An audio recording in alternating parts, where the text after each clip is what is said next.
välkommen ut på en ny tur med mig och Solia. Vi styr rätt ut i Kinnviken just nu och vi har 7 sekundmeter rakt in i näsan, nordligt med andra ord. Och det är kallt som attan, skillnad på förra veckans segling. Nu är det kallt, det är mulet, lite blått i kanten bara, men det är kallt i vinden. Och speciellt då när man går i motvind så här. Så jag ska gå in och ta på mig på handskar till och med. Mössan är ett måste. Jag tänkte då från början att vi skulle segla. Men det känns inte så roligt i det här kylan. På den här turen så tänkte jag att vi skulle gå norrut och besöka Lurö. Och vi kommer att stanna till på ett ställe som heter Stenstaka. Där det också finns ett vandrarhem. Nu tror jag inte att de har öppnat för säsongen än. Men vi gör ett försök, för det ligger man skyddat ifrån nordligt också. Så det blir jättebra. Så det är begynnelseplanen. Sen kan det alltid ändras på vägen. Man vet aldrig. Men härligt att vara ute på sjön igen.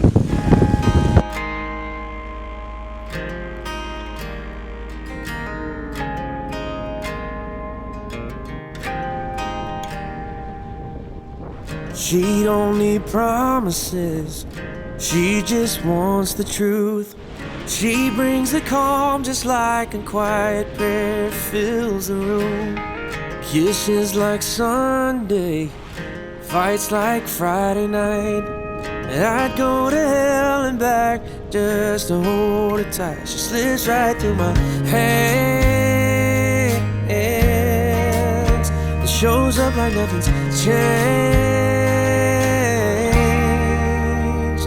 Yeah, she's wild when she wants, like she's never coming down. There's a storm in her blood, but I see heaven in her brown eyes. It kills me every time. She don't belong to anyone. She's a little bit mine.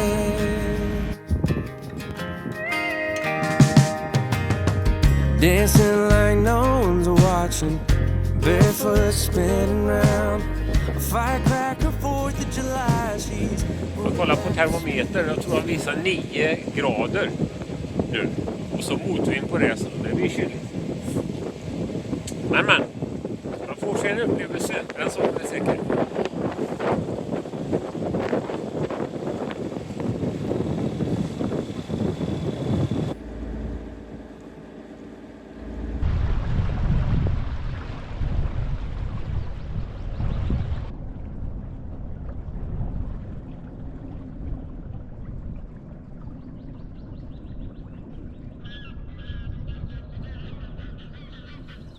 Då är vi framme vid Stenstaka. Stenstaka ligger på södra sidan, på sydvästra kan man sidan på Lurö i Vänern. Och här är ju perfekt idag tänkte jag, för att det är ju lite nordostligt, så att då är man skyddad i den här viken, för det ligger på södra sidan. Så det blåser inifrån Lurö har vi här uppe. Det är Lurö. Och då får vi lugnt och fint här. Det har inte blåst jättemycket på vägen hit, men det har varit en 5-6 sekundmeter i motvind. Och här ligger vi säkert förtöjda. Jättebra. Kommer in till bryggan. Ibland är det bra att ha en båt som inte är så djupgående. Min sticker ju 1,60. Och här är det väl inte så mycket mer än knappt 2 meter eller någonting till bryggan här. Så det har varit en härlig tur. Jag har frusit. Men det kan ju vara härligt ändå, även om man fryser. Och det var inga problem att lägga till här heller, för här är det lugnt och skönt. Det går lite tur kanske.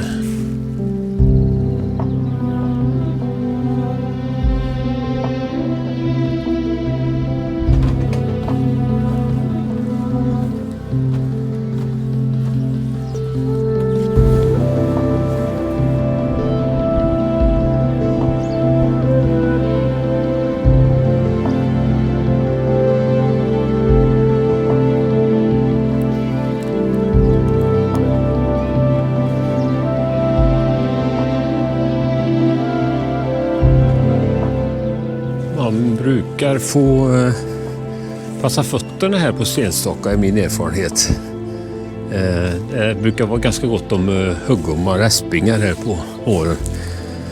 Och man får väl klampa lite då så att man inte trampar på någon. Jag undrar vad detta är för några fina små blommor som kommer här, tror jag. Kanske någon av er är kunnig och kan berätta för mig.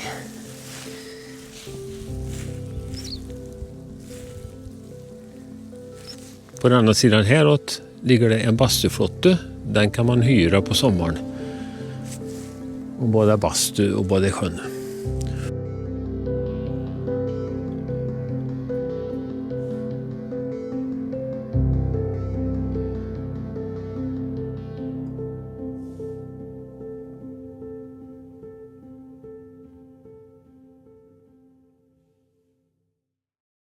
Här vill man gärna att man ringer och bokar innan man kommer hit till restaurangen. Det finns restauranger här uppe som serverar frukost och lunch och även lite pub med alkoholrättigheter. Det är inte säkert att man får någon mat om man kommer obokad. Jag har råkat ut för det själv. Men de är väldigt trevliga, de som driver det här, och det brukar inte vara något problem om man bara ringer och talar om innan. Så står de med mat och grejer.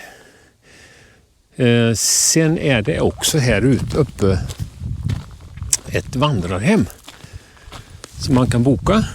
Och det man gör är att man åker med den här turbåten. Första båten som ligger på bryggan här, det är en turbåt som går från Kållandsö hit ut. Och så kan man boka då boende här, övernattning här i någon av de här stugorna och kanske ta lite bastu på kvällen, gå på restaurangen och käka. Riktigt trevligt faktiskt. Här har vi en stuga.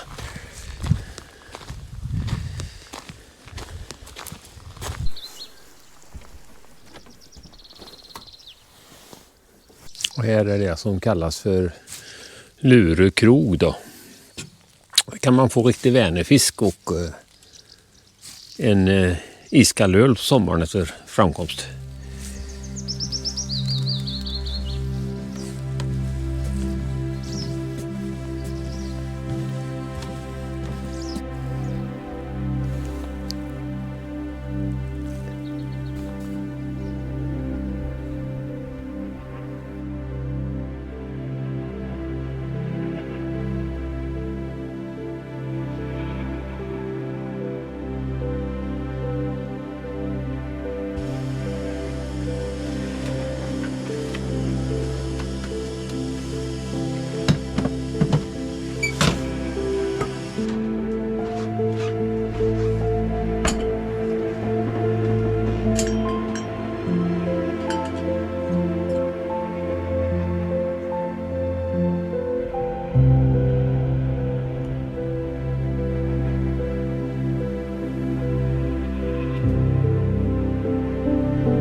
God morgon.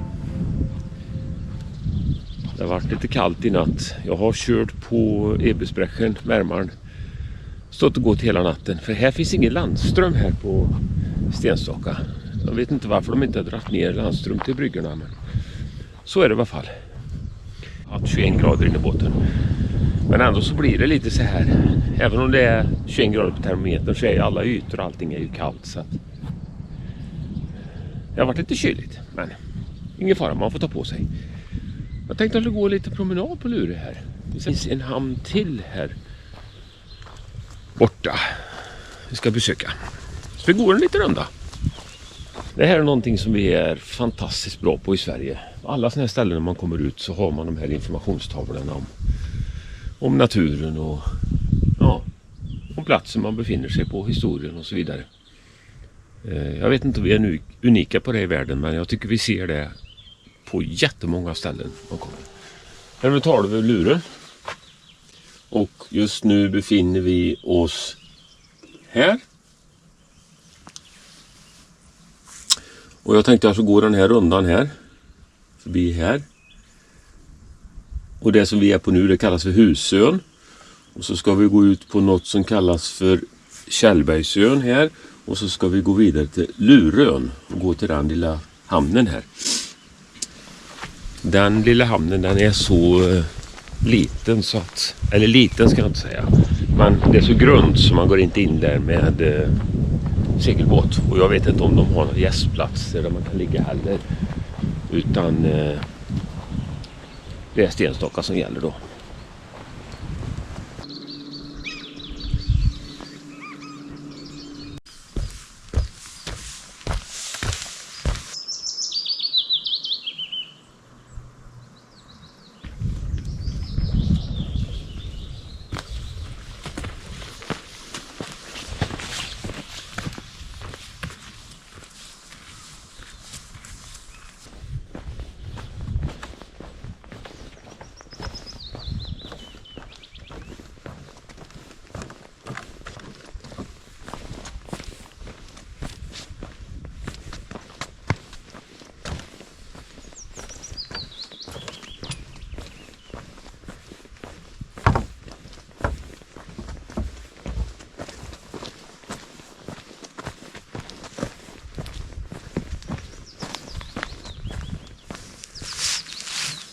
Tänk att få komma ut så här och sitta ute i naturen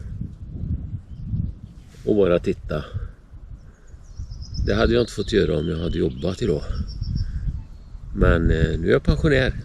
Nu bestämmer jag själv med min egen tid.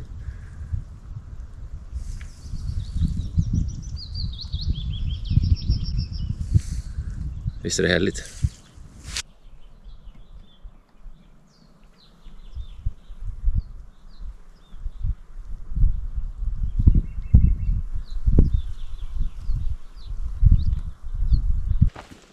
Jag ska berätta en sak för er som jag är väldigt kluven inför. Och det är att min plan är ju att åka ner och lämna Vänern i sommar här.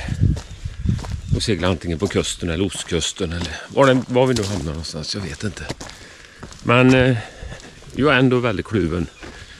Jag älskar Vänern och alla fina ställen som man kan besöka där. Och för mig är det lite konstigt att de som normalt sett seglar på västkusten, att de inte i större utsträckning söker sig upp Göta älv upp och går i Vänern en sommar. För det finns så mycket ställen att besöka och fina ställen. Och man slipper den här stressen ner på västkusten där man måste vara i riktigt god tid för att hitta en plats i en vik eller en gästbrygga. Man slipper det här i Vänern. Man kan komma i stort sett klockan 8 på kvällen och ändå så hittar man alltid en gästplats. Eller man hittar någonstans där man kan slänga i tankar i en vik. Och oftast får man en hel vik för sig själv och man vet vart man ska gå. Så det är inte bara positivt för min del när jag lämnar Vänern och går ner på kusten. Sen har jag seglat ganska många år i Vänern. Jag har varit runt i stort sett överallt. Så att jag kan det snart som min egen ficka. Men jag har bara positiva minnen av mina Vänerseglingar. Många fina ställen. Nu kommer vi till något som heter Stenbruket. Här tillverkade man förr i tiden tegel. Ja, det är ju en intressant historia. Jag läser. Här framför dig så ser du resterna av det som en gång var tegelbruket på Lurö. Lurö har många gånger bytt ägare. 1820 till 37 ägdes till exempel ön av Sveriges konung Karl den 14 Johan. Men 1838 köptes ön av en handlare Pripp i Lidköping på en offentlig auktion i Kristinehamn. Kanske hade Pripp redan före köpet varit på ön och sett att det fanns gott om lera, ett viktigt råmaterial vid tegeltillverkning. Ett par år senare lät han uppföra ett tegelbruk här. Och det är det som vi ser resterna utav bakom här. Tydligen så lades tegelbruket ner 1860. Och här har vi exempel på tegelpannor som bränns här på Lurö. Och här har man tydligen byggt en ny fin lång spång över här. Och här är lite vass och grejer. Och det är en ganska fuktig miljö här nere.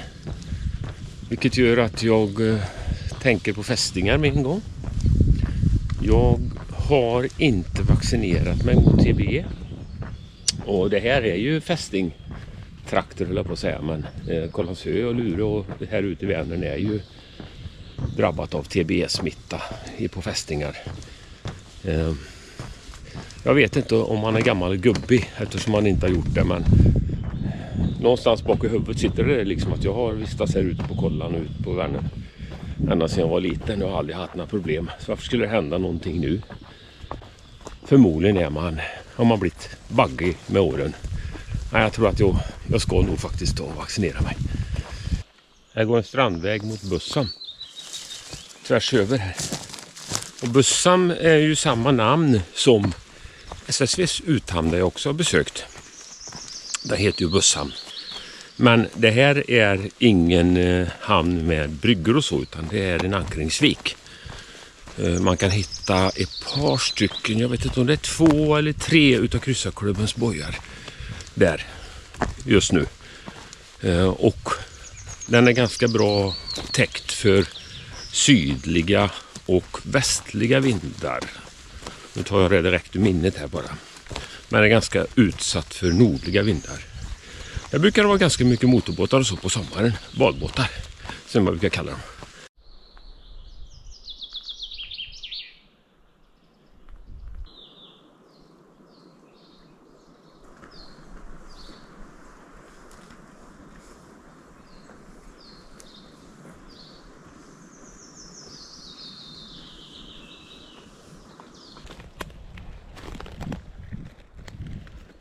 Nu har vi kommit fram till det som heter Pumphuset på Lurö. Och det finns naturligtvis en informationstavla. Och också lite kul. Här nere finns en QR-kod. Kan ni pausa videon och så klicka på QR-koden så får ni se hur det ser ut när pumphuset är igång på riktigt. Nu är det lite mörkt här inne, men jag tror att det syns. Pumphuset byggde man på början på 1900-talet för att man ville pumpa ut vatten från åkrarna som han hade här nere. För man skulle kunna få mer odlingsmark. Och då pumpade man upp vattnet här. Vi ser ju, här står ju till och med vatten idag här nere. Och med de här skovlarna som gick upp här så forslade man vattnet vidare upp här. Och skovlarna drevs utav, här ser man att här går det en axel nere till ett svänghjul här. Och här var det då en rem över till en tankkulemotor. Ganska snällrik konstruktion då. Där bakom mig så gjorde man utgrävningar för ett antal år sedan. Och träffade då helt plötsligt på ruiner av en gammal kyrka, en gammal kyrkoruin. Och sen har man kunnat datera tillbaka att människan har varit här så länge som 5500 år sedan så var människan här. Så här har det bott folk ganska länge. Eller passerat för att här går ju också den här pilgrimsleden förbi upp genom Värmland sen.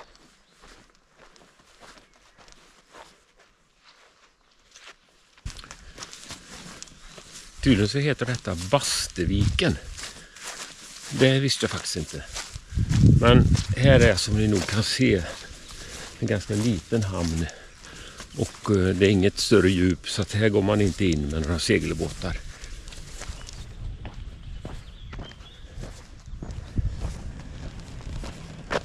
Men där står det. Välkommen till Lurebryggan. Och man kan komma hit. Om man har motorbåt så kan man säkert gå in till här. Gå in och ta en fika. Finns det kafé här inne. Köpa en glass. Jag vet inte om de har mat också.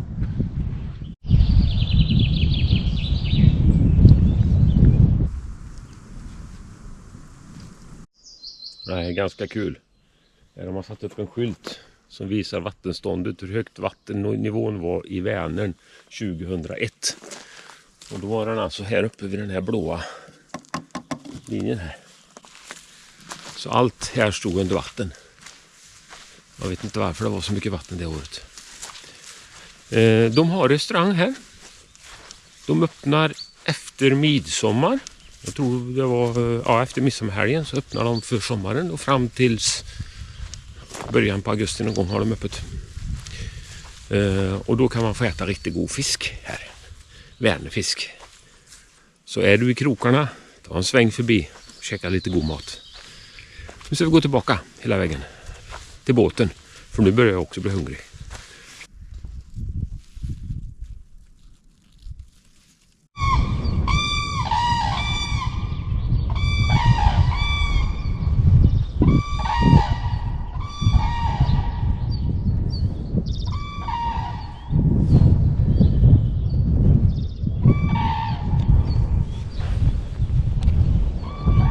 Ja, det där var ju inte riktigt meningen.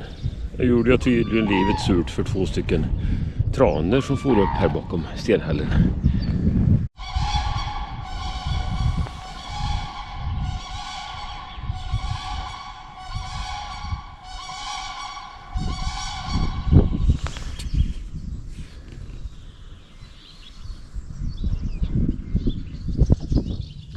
Då var vi tillbaka till båten och nu ska jag försöka få i mig något varmt att äta. Om du vill stötta med mig i mitt arbete att göra de här videorna så är det bästa du kan göra det är att gå ner och prenumerera på kanalen och skriv gärna en kommentar också. Det är alltid kul att läsa och jag försöker svara på allt som kommer in. Om inte annat så tack för att du har tittat och vi syns väl nästa vecka igen. Hej då!